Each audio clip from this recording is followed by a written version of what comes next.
Nous sommes toujours dans notre étude biblique sur ce que nous croyons. On a dit donc qu'on croyait en la Trinité, que nous croyons que la Bible est la parole de Dieu, que nous croyons que Dieu est le Créateur, nous croyons que le péché a tout gâché, nous croyons que Jésus-Christ est pleinement Dieu, pleinement homme. Et aujourd'hui, eh bien, nous allons nous centrer sur l'œuvre de Jésus-Christ et en particulier sur le salut de Jésus-Christ à la croix. J'ai mis cette image parce que le fait de croire quelque chose, ce n'est pas juste théorique. Si on croit quelque chose, alors ça a des implications pratiques. Si je vous dis que je suis végétarien et que vous voyez mon assiette, vous allez vous dire, mais il y a un problème de cohérence, il n'est pas ce qu'il dit. Et de la même manière, on ne peut pas être croyant non pratiquant, ça n'existe pas. Et donc, la question, c'est qu'est-ce que je crois, qu'est-ce que nous croyons réellement? Voilà un petit peu le plan de ce soir. J'ai prévu six parties simplement. Donc, on pourra faire une pause à la fin de chaque partie s'il y a des questions, s'il y a des remarques. Mais si voilà, il y avait quelque chose qui n'est pas clair ou vous voulez réagir tout de suite, vous avez la liberté de le faire aussi. Alors peut-être en guise d'introduction, quand on parle de la croix, c'est un symbole qui est très utilisé. Vous l'avez remarqué, on en a sur les routes, des calvaires, quand on prend la voiture, on en croise régulièrement. On en trouve sur les églises, sur le logo de la Vendée aussi, d'ailleurs. Certains en portent autour du cou et on en trouve vraiment partout. Parfois, on en a un usage abusif parce qu'on en fait un objet de superstition. Les exorcistes utilisent régulièrement des croix aussi. Mais la croix, au départ, c'est un élément qu'on va trouver dans le texte biblique et c'est un élément qui est très présent dans toute la Bible. On peut dire même que la Bible met la croix au centre de son texte. Dans l'Ancien Testament, on annonce la croix de différentes manières. Les évangiles en parlent comme d'un moment clé, décisif de toute l'histoire du salut. La prédication des apôtres, eh bien, elle va parler clairement de la croix. Et alors, dans l'évangile de Jean, vous avez plus de la moitié de l'évangile qui est composé du chemin de Jésus vers la croix. Donc, c'est quand même très, très présent.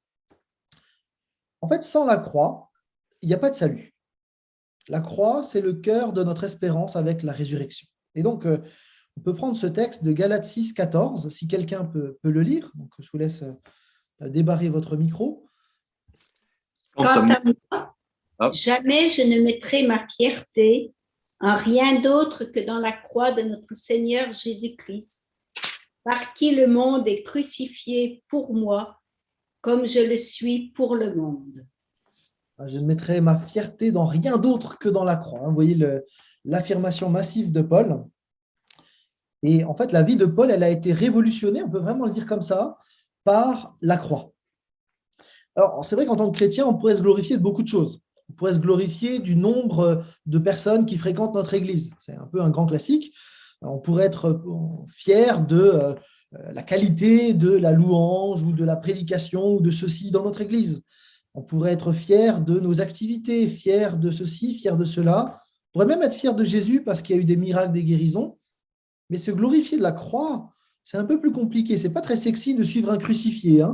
Mais pourtant, c'est ce que Paul nous invite à faire, comme lui, de nous mettre notre fierté dans rien d'autre que dans la croix. Parfois, les gens sont mal à l'aise avec la croix. Alors, c'est vrai que c'est un instrument de torture, on va le voir dans un instant, on va en discuter un petit peu. Et c'est vrai que quand il y a des films comme La Passion du Christ qui est sorti, ce film de Mel Gibson, qui était particulièrement sanglant, mais des gens sont mal à l'aise avec cette idée de la croix. Et ça vaut la peine de vraiment prendre le temps de l'étudier ce soir pour comprendre à la fois ce que c'était et voir les implications aussi pratiques, théologiques de la croix. En tout cas, le texte biblique nous dit clairement que que la prédication de la croix ne va pas faire plaisir à tout le monde. La prédication de la croix, c'est une folie pour ceux qui périssent, mais pour nous qui sommes sauvés, elle est une puissance de Dieu. Alors, on va avancer ensemble et on va regarder ce qu'est la croix. Alors, il faut le dire sans détour, hein, la croix, c'est un instrument de torture horrible. Certains le portent très légèrement autour du cou, mais c'est d'abord un instrument de torture. Pour la plupart des historiens, la crucifixion est une des pires manières de mettre quelqu'un à mort. Et vous allez vite comprendre pourquoi. C'était une méthode donc c'est une peine de mort, hein, la croix. Et c'est une peine de mort qui fait jouer la cruauté et l'humiliation au maximum. Hein, pour vraiment que... Donc voilà, je vous mets un petit peu en garde parce qu'on va voir des choses qui peuvent être prenantes. Hein. On sait qu'il y a des milliers de personnes qui ont été crucifiées dans l'Antiquité.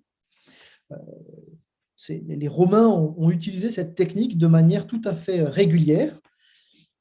Et il n'y a rien qui permette dans le texte ni dans l'histoire de penser que ce soit un poteau. Vous savez que les témoins de Jéhovah disent que Jésus est mort sur un poteau.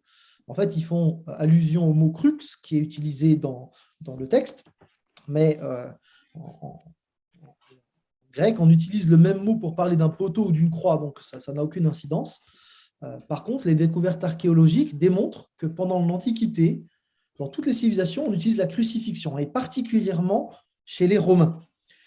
On sait très bien, et on est en capacité aujourd'hui de dire comment Jésus est mort, parce que les Romains ont toujours utilisé la même méthode.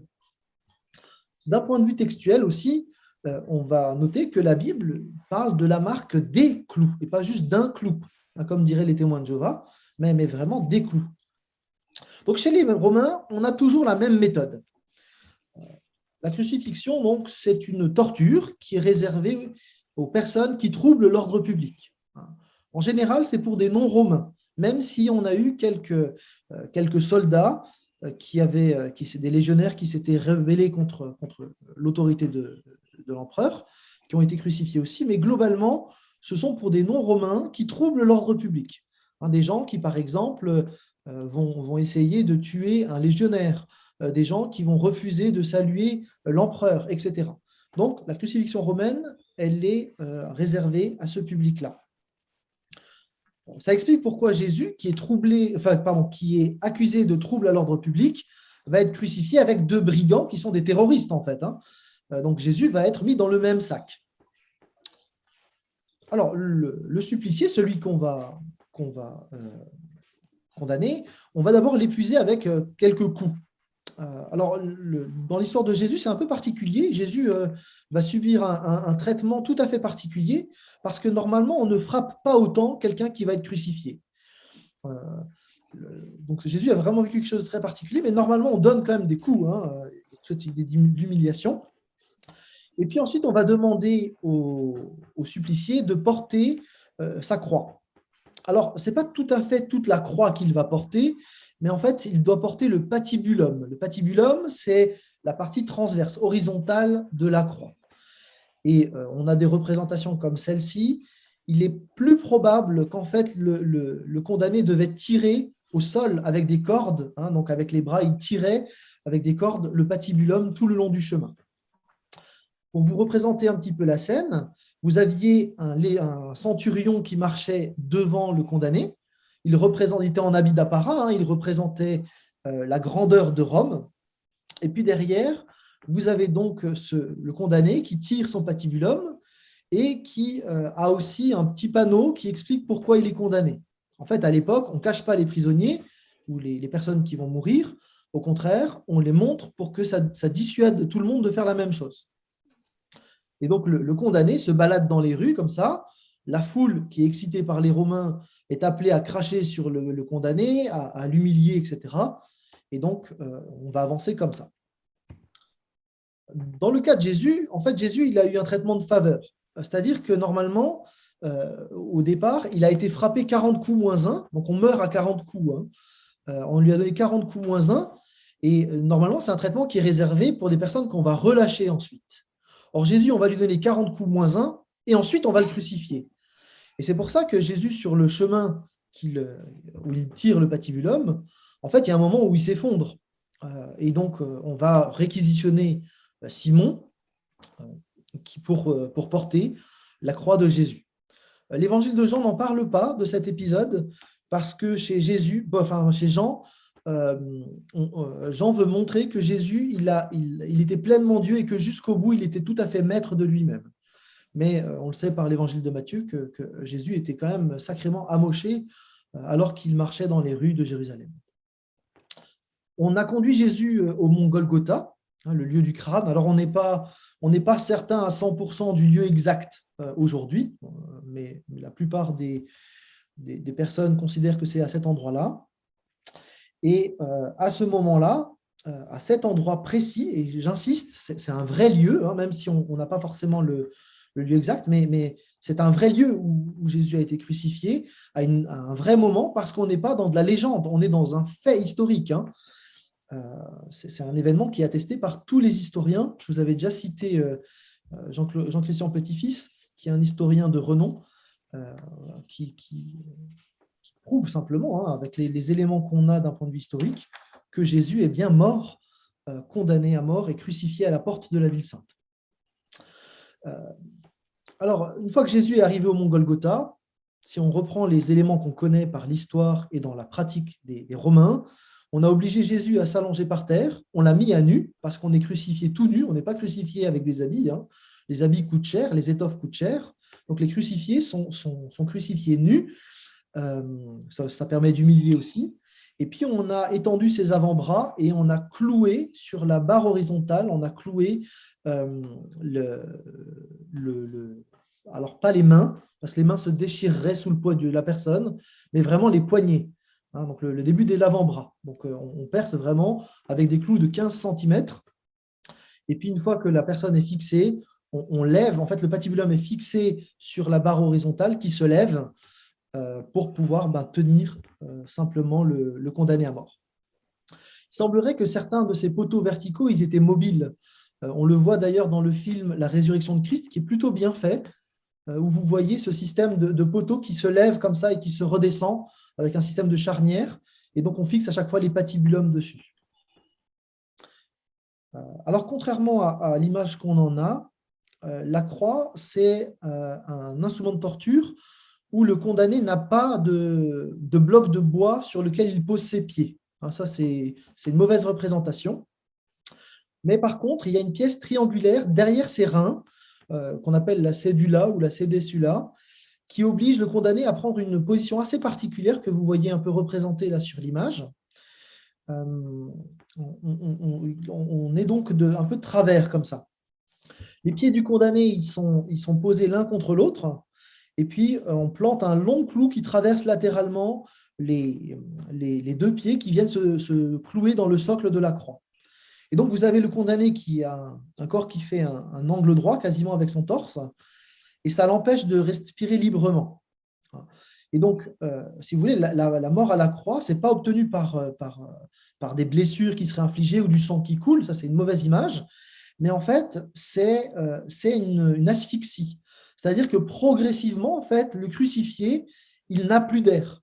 Et donc, comme il n'a pas d'air à cause de la position qu'il a et la cédula qui l'empêche de vraiment se mettre bien, du coup, il va essayer de reprendre de l'air en poussant sur ses jambes pour respirer un petit peu. Et donc, évidemment, plus vous êtes tendu comme ça, moins vous avez de force, et donc plus l'agonie se fait lente. Donc, on est vraiment dans une asphyxie lente et terrible. Donc, c'est vraiment ça le supplice de la croix. On sait que la torture de la croix peut durer plusieurs jours. On a des traces historiques des gladiateurs de l'armée de Spartacus. Ils étaient 6 000, donc on est un petit peu avant Jésus-Christ, qui ont été crucifiés le long de la voie Appia. Et certains ont pu tenir vraiment quasiment une semaine dans l'asphyxie comme ça, donc la résistance physique. Alors, les Romains avaient une technique alors ce n'était pas pour abréger les souffrances, parce que ça, ils s'en fichaient complètement, mais s'ils voulaient qu'un supplicié meure plus vite, en fait, on pétait les tibias des condamnés, donc ils ne pouvaient plus prendre de l'air, et donc en 2 minutes, le crucifié, il était mort, parce qu'il ne pouvait plus s'appuyer sur ses jambes pour reprendre de la respiration. Alors, notre texte, d'ailleurs, notre épisode avec Jésus-Christ se passe un vendredi soir. Et donc, on était au début du sabbat, enfin, le sabbat allait commencer.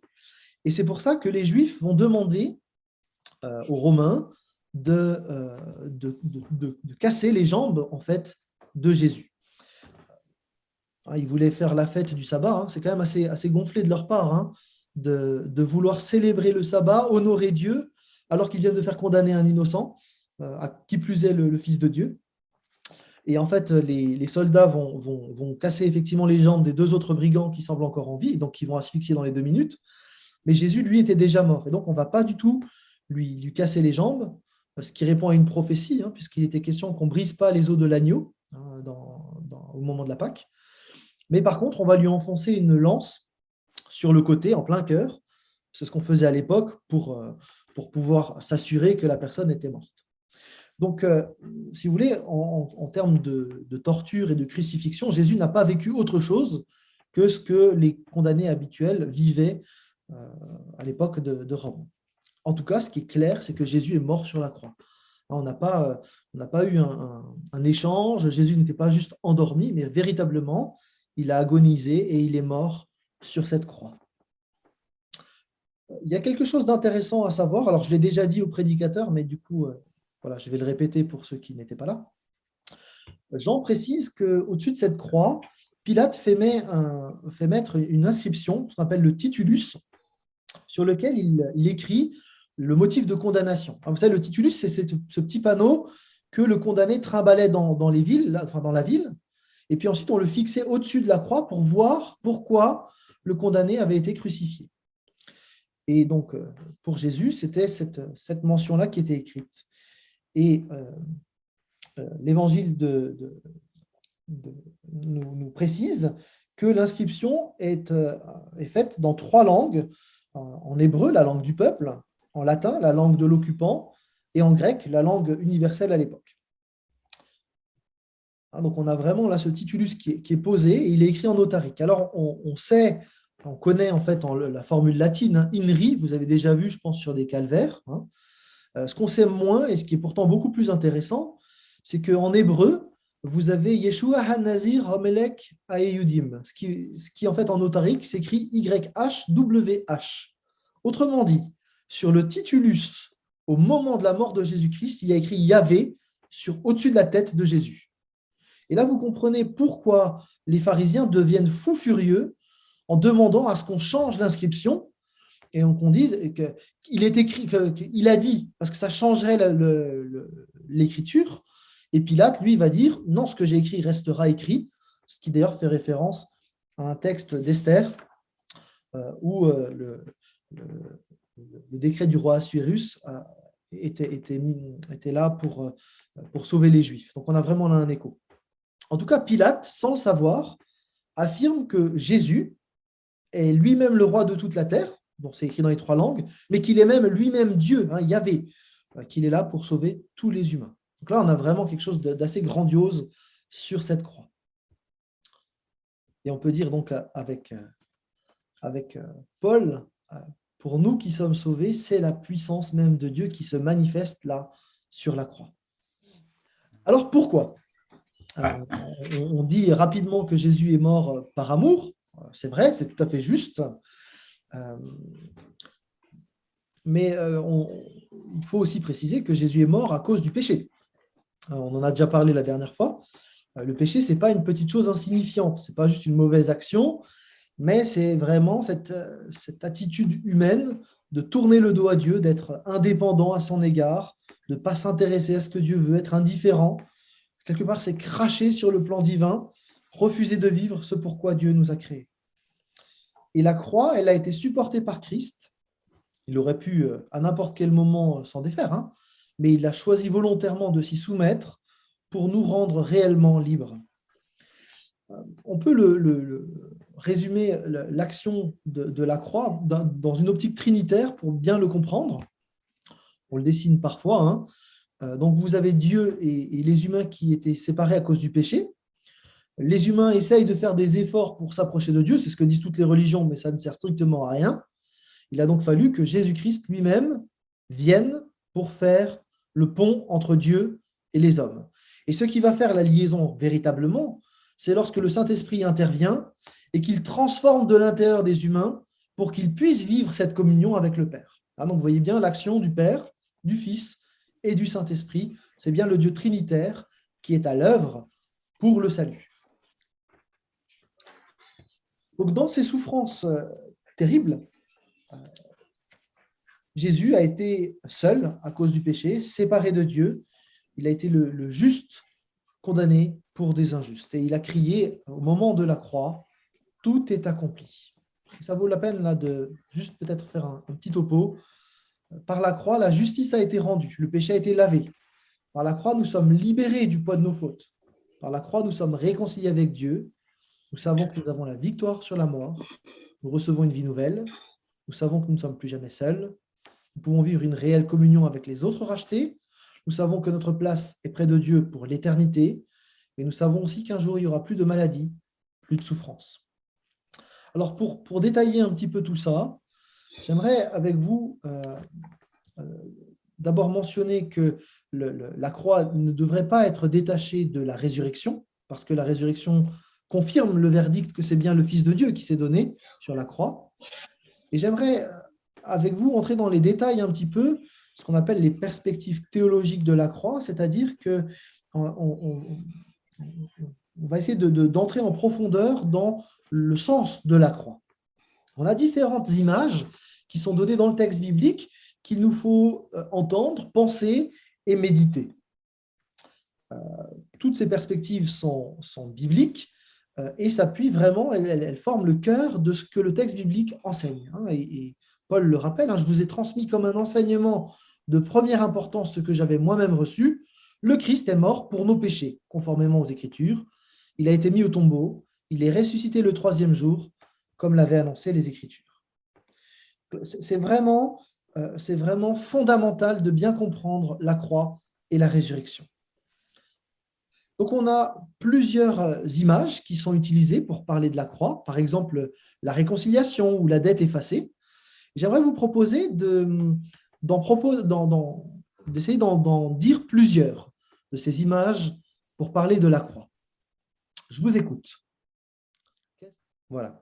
Ce qu'il faut bien comprendre, c'est que ces différentes images, et on en a mentionné plusieurs, ces différentes images, elles sont plus ou moins valorisées dans les milieux dans lesquels on évolue au niveau chrétien.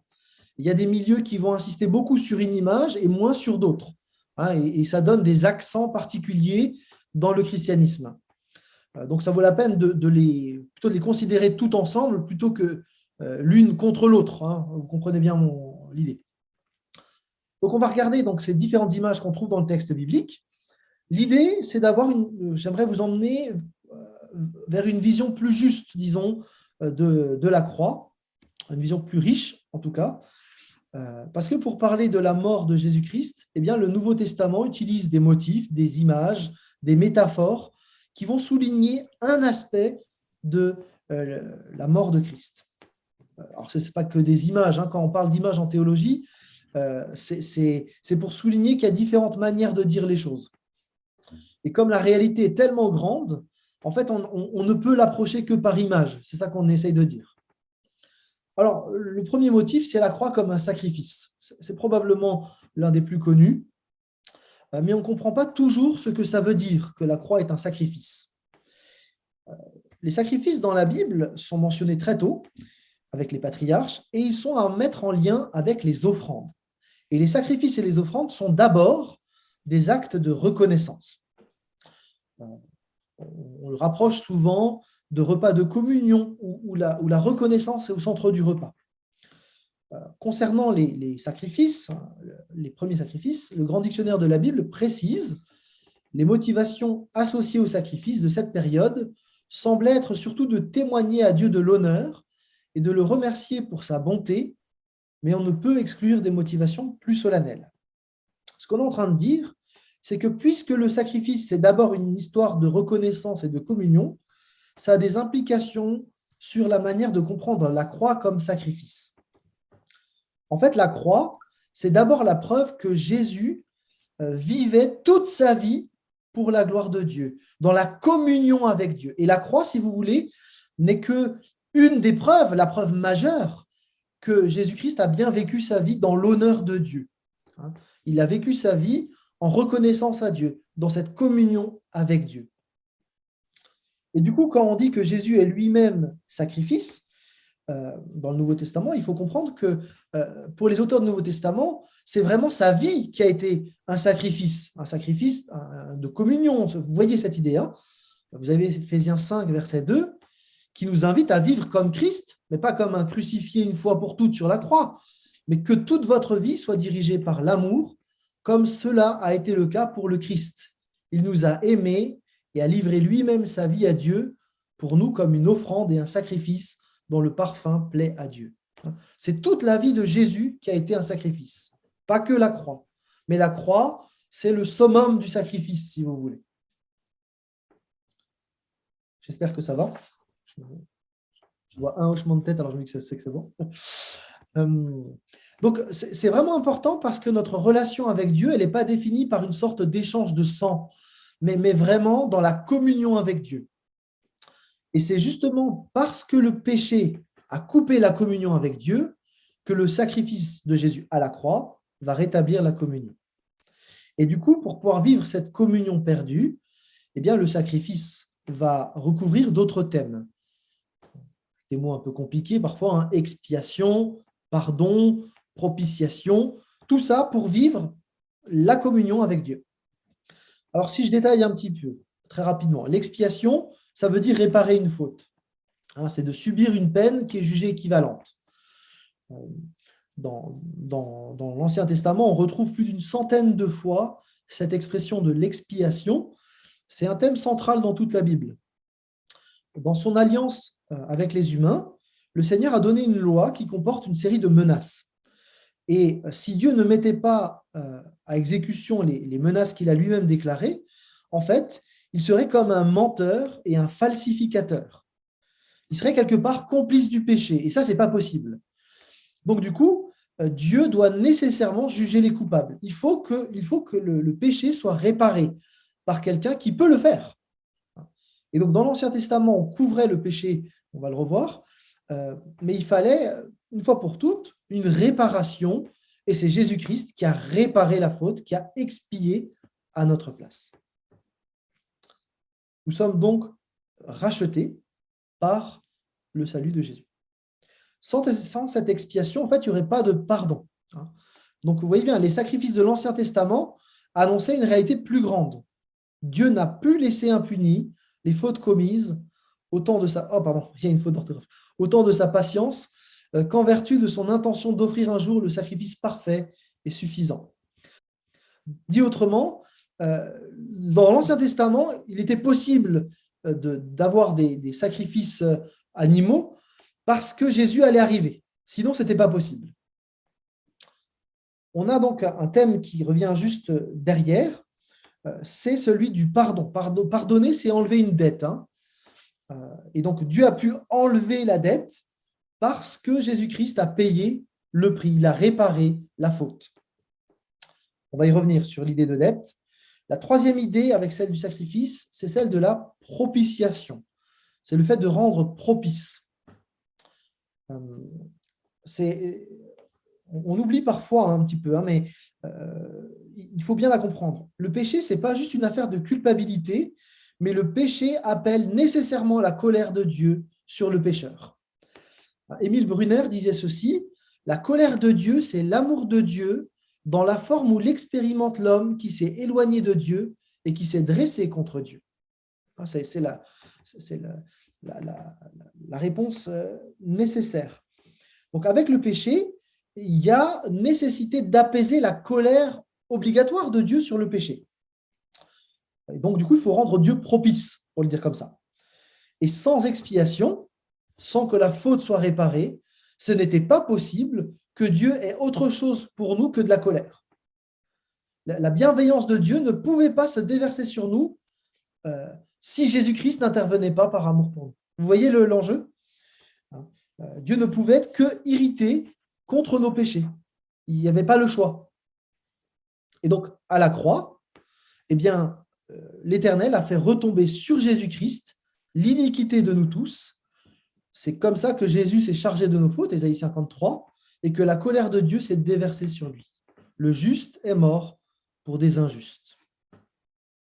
Alors parfois, certains sont révoltés avec cette idée-là, parce qu'on a un juste qui, il n'a rien fait, le pauvre, il paye pour tout le monde. Alors, ce serait assez correct de penser comme ça si la mort, elle était imposée à l'innocent. Mais Jésus a été crucifié parce qu'il l'a accepté volontairement. Et puis, il faut encore préciser quelque chose d'important, c'est que Dieu n'a pas déversé sa colère sur une tierce personne, mais, comme le dit 2 Corinthiens 5, 19, c'est Dieu qui était en Christ qui a réconcilié les hommes avec lui-même. Il s'est sacrifié lui-même. Donc, parfois, on a eu des images qui étaient assez malheureuses. Par exemple, celle d'un père qui est responsable d'un aiguillage, et puis il y a un train qui va se cracher, et puis du coup, il décide d'envoyer le train plutôt sur son fils pour que le train n'aille pas au crash, et c'est son fils qui se fait écraser. Mais ce n'est pas la bonne image, parce que c'est le père lui-même qui se donne en son fils. Vous voyez, ce n'est pas une tierce personne. Donc là, il faut faire juste attention de ne pas faire de Dieu un Dieu cruel et sadique. Donc, l'expiation a été faite pour que l'on puisse être pardonné et qu'on puisse vivre en dehors de la colère de Dieu, mais pleinement dans sa paix, la paix avec lui. La propitiation, d'ailleurs, c'est un mot que vous avez retrouvé dans l'Ancien Testament, puisque dans l'Ancien Testament, vous avez le grand sacrificateur qui répandait du sang sur le couvercle du coffre de l'Alliance, qui précisément s'appelait le propitiatoire. C'était le lieu où on rendait Dieu propice en attendant que Christ arrive. Donc du coup, avec le sacrifice, on va aussi avoir le rôle du sang. Alors, dans certains milieux, c'est très très présent, le sang, trop même. On tombe parfois à la limite dans le magisme, mais dans la Bible, le sang, c'est la vie. Donc, la vie est dans le sang. Donc, quand on parle du sang de Christ, on parle de la vie qu'il a donnée. Et donc, une vie qu'il a donnée pleinement, pas seulement à la croix, mais tout le temps, dans la communion avec Dieu. Et on l'a dit, ce n'est pas la quantité de sang qui fait l'œuvre de la croix, parce que ce n'est pas sanglant la croix, c'est une asphyxie, mais on est dans la représentation de la vie qui est offerte pour la vie des autres. Et cette représentation du sang, elle renvoie évidemment à l'agneau qu'on égorgeait avant le sacrifice. C'est pour ça qu'on parle beaucoup du sang aussi.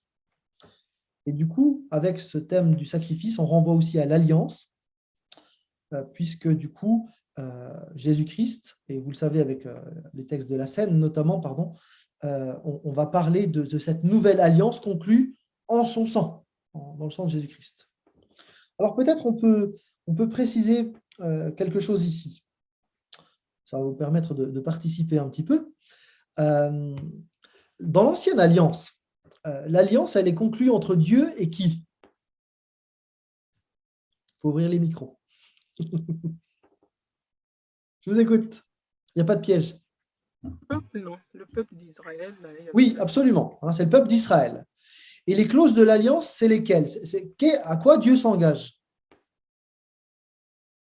Dieu s'engage à protéger, à être le Dieu d'Israël, à donner un pays, à donner une loi et à nourrir le peuple. Et la réciproque, c'était quoi? À quoi devait s'engager Israël? À suivre les préceptes. À respecter Dieu. Oui, absolument. Il devait appliquer la loi, notamment les 10 commandements, mais pas que. Les 10 commandements, oui. Donc, il y avait vraiment, c'était une alliance à double sens. Le problème, c'est que très rapidement, en fait, on se rend compte qu'Israël ne respecte pas du tout les clauses de l'alliance. Et donc, la partie d'Israël n'est pas respectée. Et donc, cette ancienne alliance, on le voit chez les prophètes vont dénoncer cette alliance en disant qu'Israël est un peuple adultère, que Dieu va divorcer, qu'Israël n'a plus de roi, que l'alliance va être coupée. Vous avez une complainte funèbre dans Amos où Dieu pleure parce que sa femme est morte, son épouse est morte. Vous avez dans Michée, Israël est mort, c'est le deuil de Dieu. Vous avez un procès d'alliance dans Michée. Dans Jérémie, Dieu rejette Israël. Jérémie 19 qui dit que voilà, c'est un rejet définitif, que l'ancienne alliance est brisée. Et donc, du coup, on a vraiment ces annonces terribles de la fin de l'ancienne alliance qui sont jumelées à partir d'une certaine période avec des textes qui annoncent une nouvelle alliance, notamment Jérémie 31, et où on annonce qu'il y aura un libérateur, que la loi va être gravée dans le cœur, qu'il y aura une relation parfaite, que le péché va être vaincu et qu'on aura un nouveau peuple, pas seulement israélite, mais de toute nation. Et on sait que c'est Jésus-Christ qui va accomplir cette nouvelle alliance. Alors justement, ça vaut le coup là juste de faire un tout petit détour.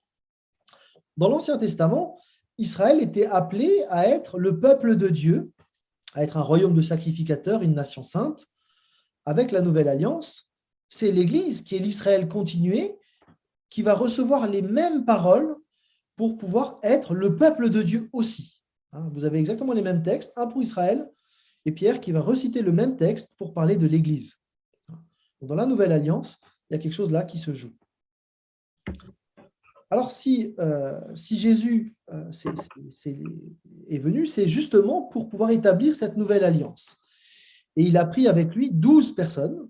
Il n'a pas pris 13, il n'en a pas pris 14, il en a pris 12 pour reconstituer un Israël à partir du reste. Et de ces 12, il a recréé un peuple d'Israël, un nouvel Israël, qui est l'Israël de la foi, pour le dire comme ça. Du coup, dans la nouvelle alliance, Dieu fait alliance avec qui ?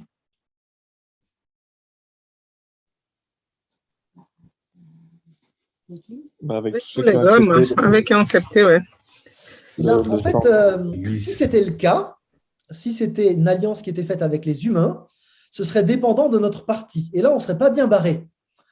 En fait, la nouvelle alliance, elle est conclue entre Dieu et Jésus-Christ. Et en fait, nous sommes qu'au bénéfice de cette alliance. Et vous comprenez pourquoi on peut avoir l'assurance de notre salut.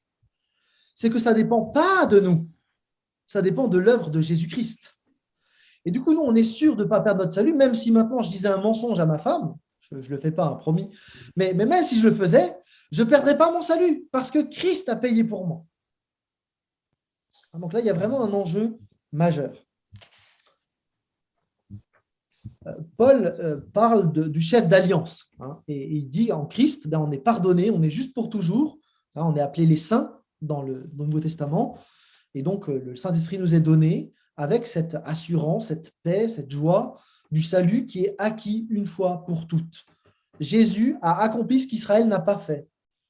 Jésus, c'est le parfait Israël, c'est le parfait homme, c'est celui qui accomplit pleinement la volonté de Dieu.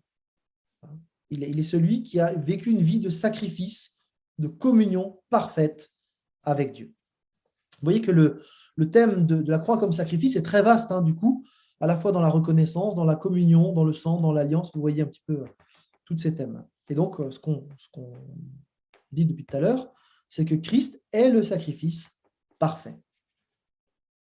Ça va pour ce thème-là ? C'est riche, on a d'autres thématiques qui vont prendre le relais.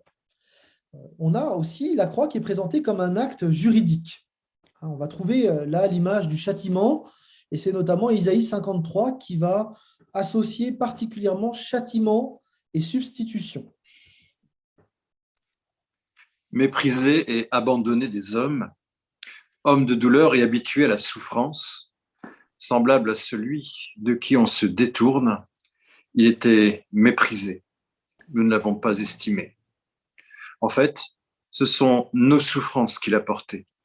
C'est de nos douleurs qu'il s'était chargé. Et nous le pensions atteint d'un fléau, frappé par Dieu et affligé.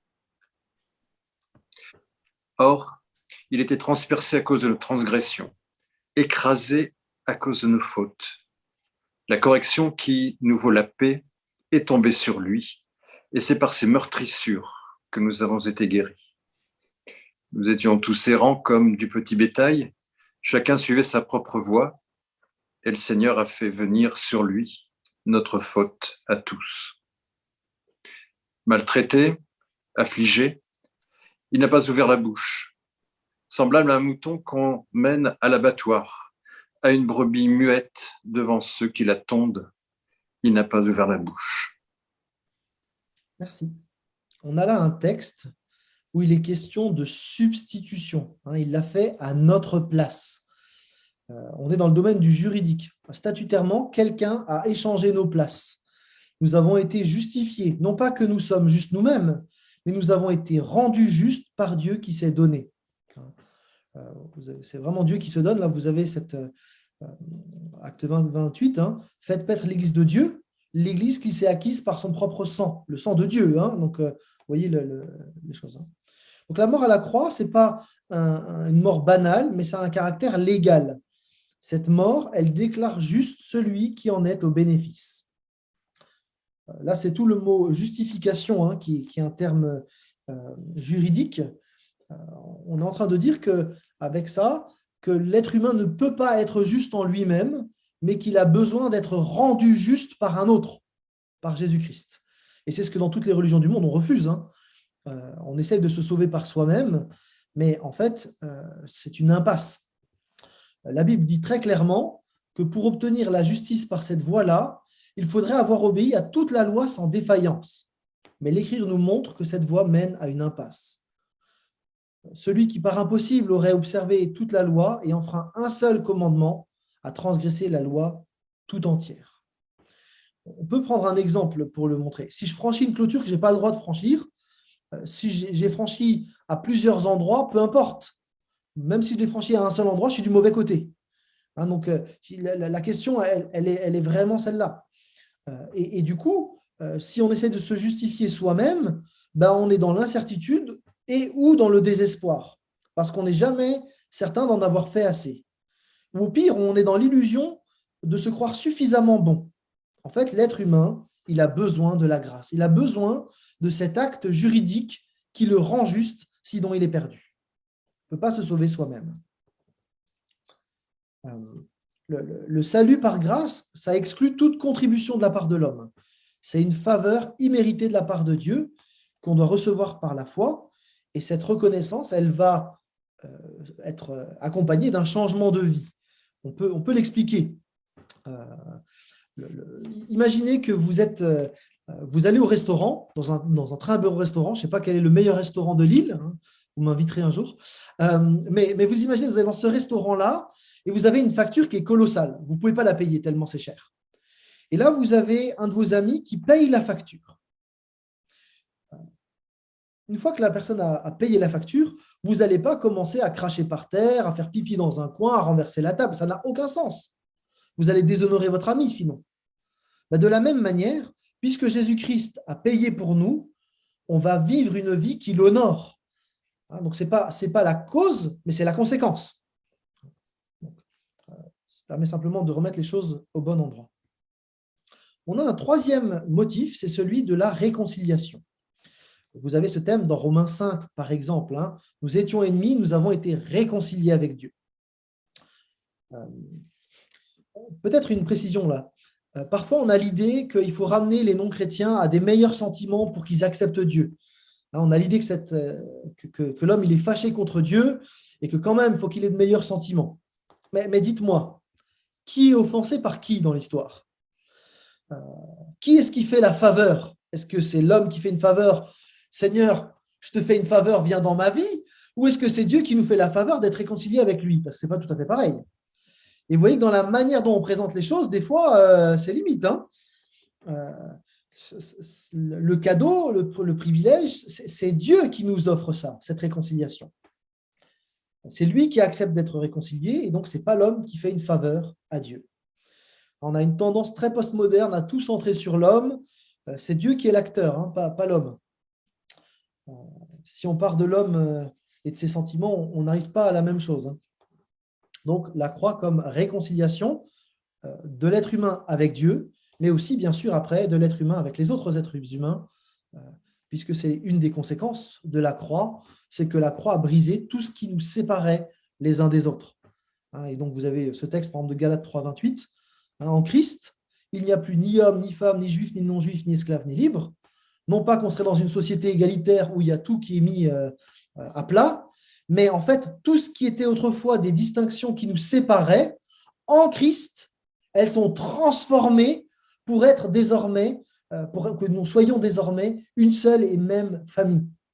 Et donc, les anciennes séparations ne sont plus en vigueur dans la nouvelle. Ce n'est pas qu'on devient asexué, chômeur et puis apatride. Mais nos anciennes différences, elles sont gommées, elles sont assumées par la croix. C'est ça qu'on est en train de dire. Donc, on peut être réconcilié. On a aussi la thématique de l'acte commercial. Ça paraît bizarre de le dire comme ça, hein, mais avec cette thématique, on a le thème de la rançon ou de la rédemption. Et bien sûr, on est très proche de l'affranchissement des esclaves. Là, vous avez tous les verbes. Hein.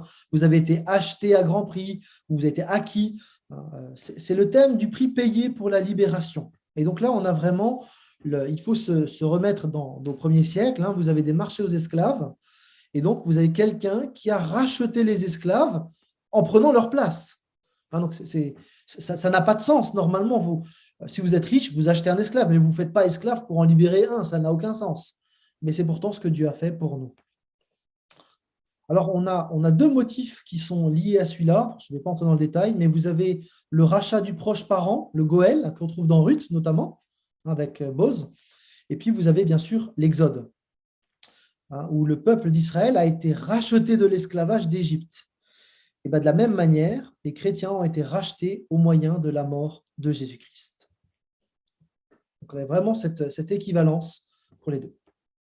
Alors, peut-être une petite question subsidiaire. Dieu, il a payé à qui?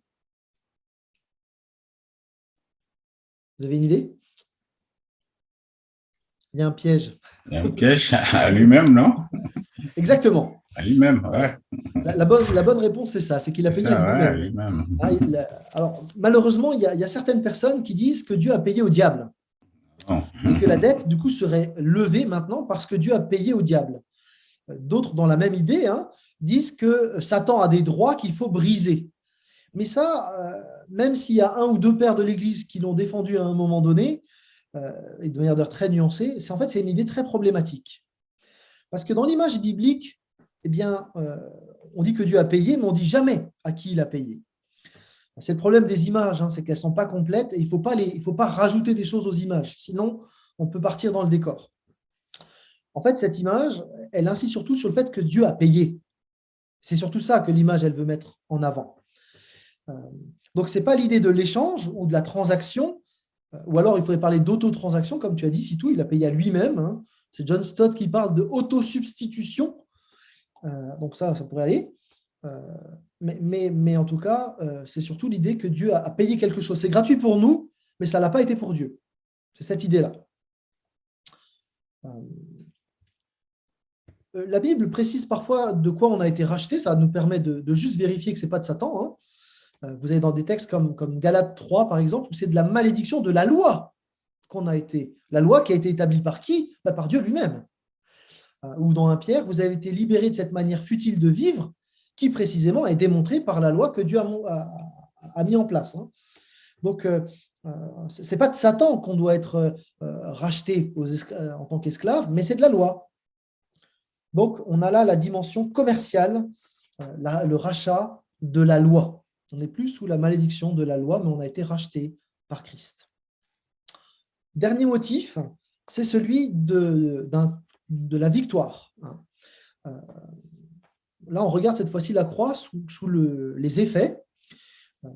Et donc, les effets de la croix, on en a plusieurs. On a la victoire sur le péché, la victoire sur la mort, la victoire sur les œuvres du diable. Donc là, ce n'est pas le thème du combat en lui-même qui serait intéressant, mais vraiment la victoire. Il n'y a pas de bras de fer. Quand Jésus s'engage dans un bras de fer, le bras de fer, il est plié, c'est Dieu. Donc, et on a 3 textes qui nous permettent de préciser un petit peu les choses. Donc, Jésus a vaincu la mort, il est venu pour détruire les œuvres du diable, et il a réduit à l'impuissance celui qui détenait le pouvoir de la mort, c'est-à-dire le diable. Donc, on parle de victoire. On a des textes que vous trouvez dans Colossiens, notamment Colossiens 1, Colossiens 2, où on retrouve la cérémonie du triomphe. Je ne sais pas si vous voyez ce que c'est. À l'époque, au 1er siècle, vous avez l'empereur qui vient de gagner une bataille, et puis il défile sur un char, et puis donc, derrière, vous avez tous les prisonniers de guerre. Et donc, dans Colossiens, on retrouve cette idée pour comparer Jésus-Christ à l'empereur. Jésus-Christ est le vrai, celui qui triomphe, le vrai triomphateur, je sais pas si ça se dit. Mais on a aussi cette idée de Dieu de justice qui a fait justice, qui a remporté la victoire et qui arrive dans toute sa majesté pour établir maintenant un règne de paix. Donc, c'est vraiment cette idée qui est là. Et donc, on a cette idée aussi de la paix qui va durer éternellement. Donc, on a un motif eschatologique, c'est-à-dire qui concerne la fin des temps, avec le motif de la victoire. D'ailleurs, on le mentionne assez peu, mais au moment de la croix, il se passe quand même des choses assez étonnantes qui rappellent les temps de la fin. Rappelez-vous, au moment de la croix, vous avez une grande obscurité. Et puis ensuite, vous avez des tombes qui s'ouvrent et des morts qui ressuscitent. C'est tout à fait un thème en lien avec les temps de la fin. Donc la croix peut être vraiment aussi vue sous l'angle de la victoire. Voilà. Ça, je vais passer. Hop. Alors, on a des passages bibliques qui utilisent plusieurs images en même temps, qui croisent l'ensemble.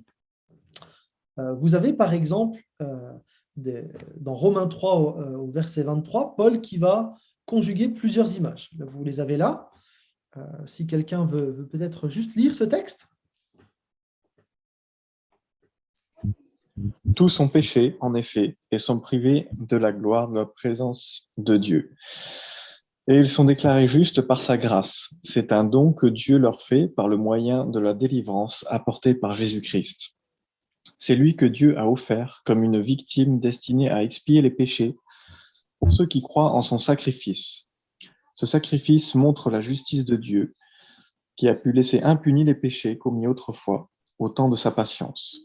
Ce sacrifice montre aussi la justice de Dieu dans le temps présent, car elle lui permet d'être juste tout en déclarant juste celui qui croit en Jésus. Est-ce que vous voyez les différentes images qui sont utilisées dans ce texte? Il y en a plusieurs. Le temps me manque pour pouvoir vous laisser discuter plus, mais vous les voyez là apparaître. La justification, le don, la délivrance, le sacrifice. Vous les voyez, elles sont conjuguées tout ensemble en fait.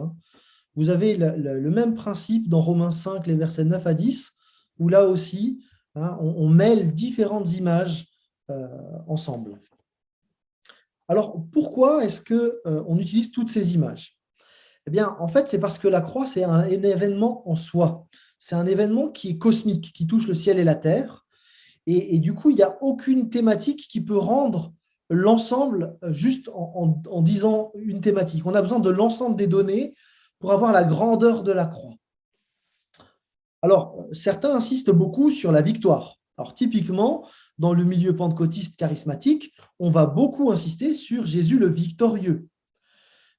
Dans d'autres milieux, on va insister, c'est notre milieu, le milieu piétiste, on va insister sur la dette payée et sur la substitution pénale, le fait que Jésus a pris notre place. Et puis, dans le milieu ménonite, par exemple, on va beaucoup insister sur la réconciliation, sur le fait qu'il y a un seul peuple, etc.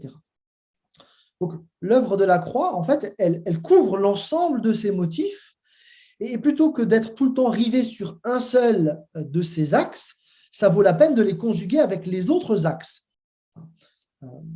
Et donc, nous, dans notre milieu, on insiste beaucoup sur la substitution pénale, on a raison, mais on doit la compléter, si on veut être biblique, on doit l'enrichir avec les autres visions, sinon on va avoir quelque chose qui est un peu déséquilibré, disons, ou qui n'est pas pleinement satisfaisant. C'est juste, mais ça ne suffit pas. Donc nous, on insiste sur le juridique et le punitif, mais ça vaut le coup d'insister sur le relationnel, sur la réconciliation.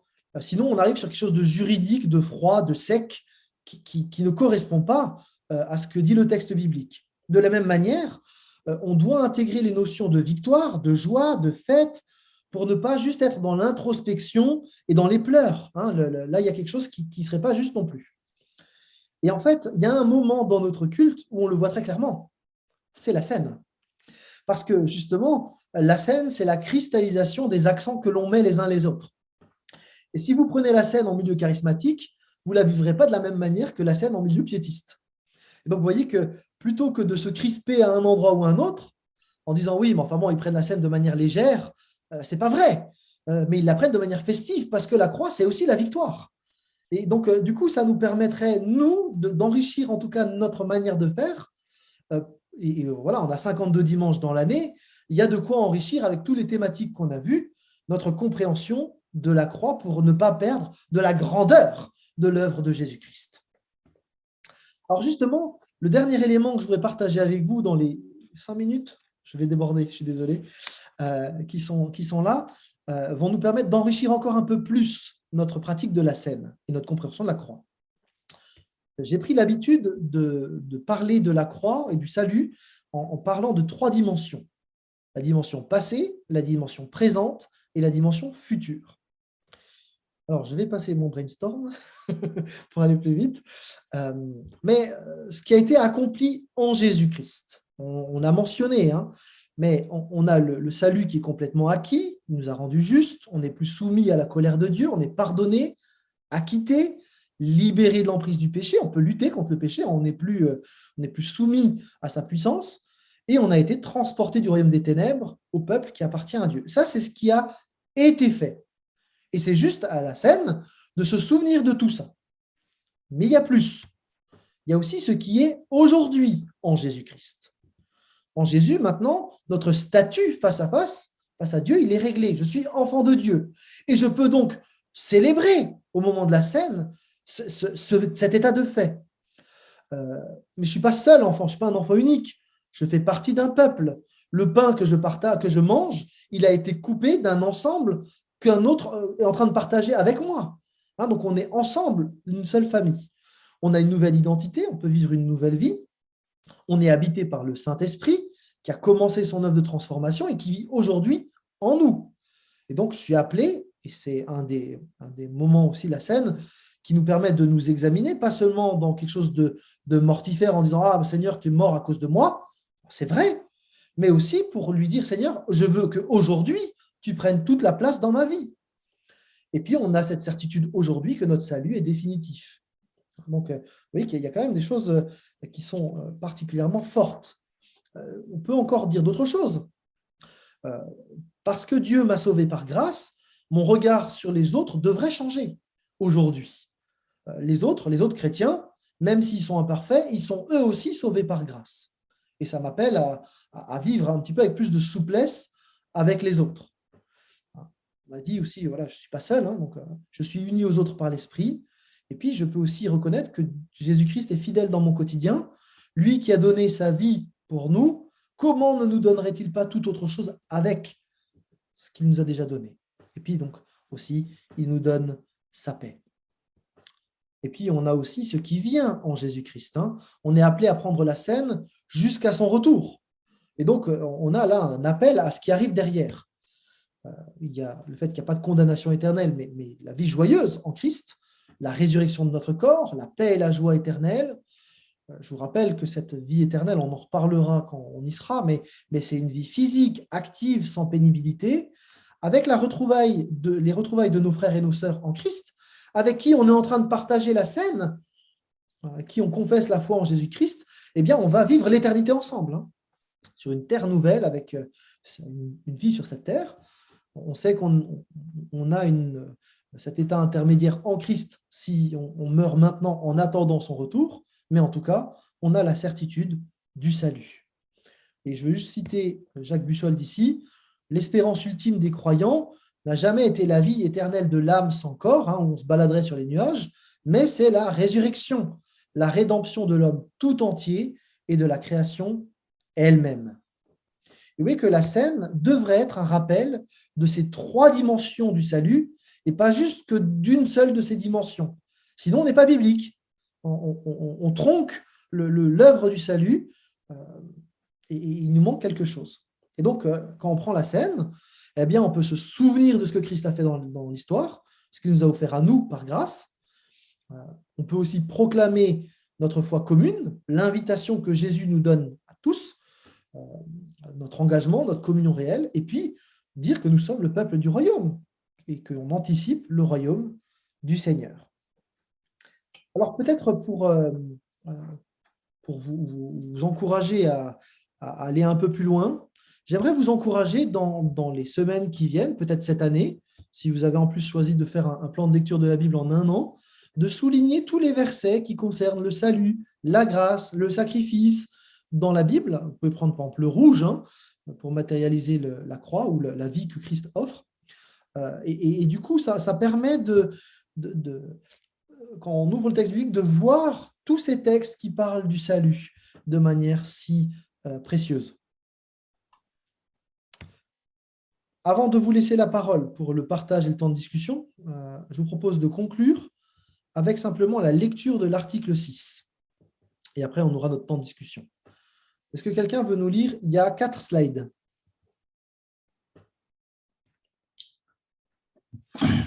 Croyons que c'est par grâce que les hommes peuvent être sauvés par le moyen de la foi. Le salut est pleinement accordé à toute personne qui, à la lumière de l'Évangile et sous l'action du Saint-Esprit, met sa confiance en Dieu, se répand de ses péchés, se réclame de l'œuvre expiatoire accomplie à la croix.